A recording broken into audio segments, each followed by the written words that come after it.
दोनों पे चर्चा हो जाए। वॉल्यूम ग्रोथ करीब 60% की आपके इस बार के क्वार्टर के अंदर दिखी है। सर, इसकी वजह जरा बताइए और आगे के थोड़े गाइडेंस दे दीजिए। थैंक यू हमको आपके चैनल पे लाने के लिए। और अगर आपने जो ग्रोथ की बात की है, ये जो हमारा जो ग्रोथ है वो तीनों का फैक्टर है। एक प्रोडक्ट मिक्स की वजह से आपका चेंज आ रहा है, दूसरा आपका वॉल्यूम और प्राइस। तो ये तीनों का कॉम्बिनेशन के हिसाब से अगर आप देखेंगे तो हमारा ग्रोथ ये मोटा मोटी 60% वॉल्यूम से होती, 40% प्राइस से बढ़ा है।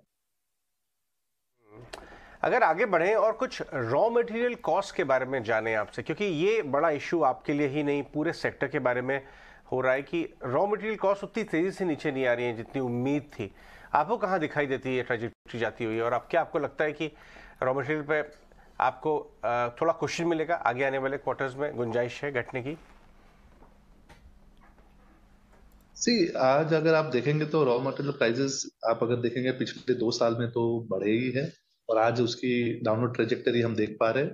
अभी वो कहाँ आके रुकती है वो तो मार्केट ही बता पाएगा, बट हमारा ये मानना है कि भाई वो प्राइसेस आज तो डाउनवर्ड ट्रेजेक्टरी दिख रही है, और शायद आगे जाके भी थोड़ा और करेक्शन की गुंजाइश दिख रही है।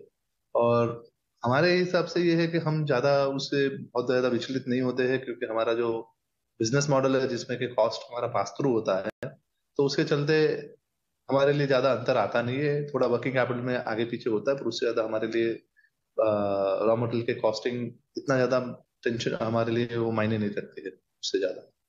राइट मिस्टर ठक्कर, आप हमें अगर पूरा ओवरऑल अगर एक FY24 के लिए आउटलुक शेयर कर पाए, क्या एक्सपेक्टेड ग्रोथ ग्रुप कंपनी से एक्सपेक्ट करनी चाहिए, मार्जिन गाइडेंस कैसी हो सकती है? तो देखिए, मार्जिन्स की बात करें तो जैसे हमने पहले भी बताया कि जैसा हमारा बिजनेस मॉडल है उसमें हमारे कॉस्ट और सब पास थ्रू रहता है, तो उसके चलते अगर आप देखेंगे तो हमारे मार्जिन्स तो स्टेबल रहने चाहिए। आपका इबिटा लेवल पे आप देखेंगे तो 26-28% का जो जो मार्जिन है वो हमें लग रहा है कि हम मेंटेन कर पाएंगे। उसमें तो कोई ज्यादा हमें बहुत ज्यादा गुंजाइश नहीं दिखती है कि वो कम कम हो, वो उससे बेहतर ही रहना चाहिए, हमारा ये मानना है। दूसरा अगर देखेंगे तो हमारा ग्रोथ की बात करें तो पिछले 5 से 7 साल में जो हमारा ग्रोथ रहा है, जो जो 25 से 30% का ग्रोथ है, वो नंबर को हम मेंटेन कर पाने चाहिए। उसमें हमें कोई ज्यादा अंतर दिख नहीं रहा है। चलिए ठीक है, बिल्कुल। बहुत बहुत शुक्रिया मिस्टर ठक्कर आज समय देने के लिए और ये सारे सवालों के जवाब अर्निंग्स के बाद रिएक्शन देने के लिए बहुत बहुत शुक्रिया आपका।